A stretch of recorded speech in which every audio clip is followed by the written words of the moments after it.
Shkodra vjen të tërheq turistë nga vende të ndryshme të cilët vlerësojnë natyrën pas tërtinë dhe mundësitë e shumta që ofron qyteti. Vizitorët shprehen të mahnitur nga perëndimi mbi liçenin e Shkodrës, gjelbërimi, kodra dhe aktivitete turistike, nga shëtitjet me biçikletë, te lundrimi me varka dhe biçikletat e ujit.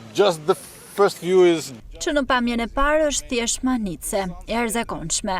Ky perëndim është diçka e pabesueshme dhe më shumë mundësi do të rikthehemi përsëri këtu. Më pëlqeu shumë.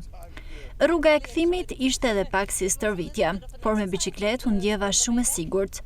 Zakonisht jam pak e ngathët dhe kam forma, ndaj ndihem disi në ankth kur ngaz biçikleton, por këtu u ndjeva shumë mirë. Liçenin sapo e kemi parë, vetëm gjatë gjysmorës së fundit, është shumë i bukur. Sapo zbuluam edhe këto biçikletat e ujit, nuk ishim parë kur diçka të tillë më parë. Jam nga Londra, po është hera ime e parë këtu, po qëndroj në një vilë shumë të këndshme, ku kemi edhe pishinë. Në Shkodër sapo kemi mbërritur. Fillimisht ishim në Tiranë dhe tani jemi këtu.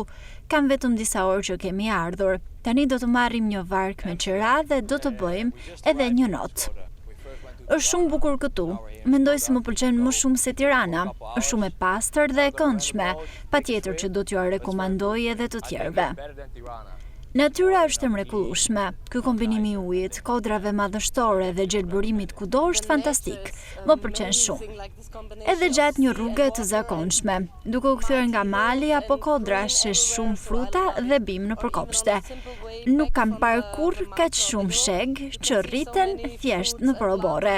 Është fantastike.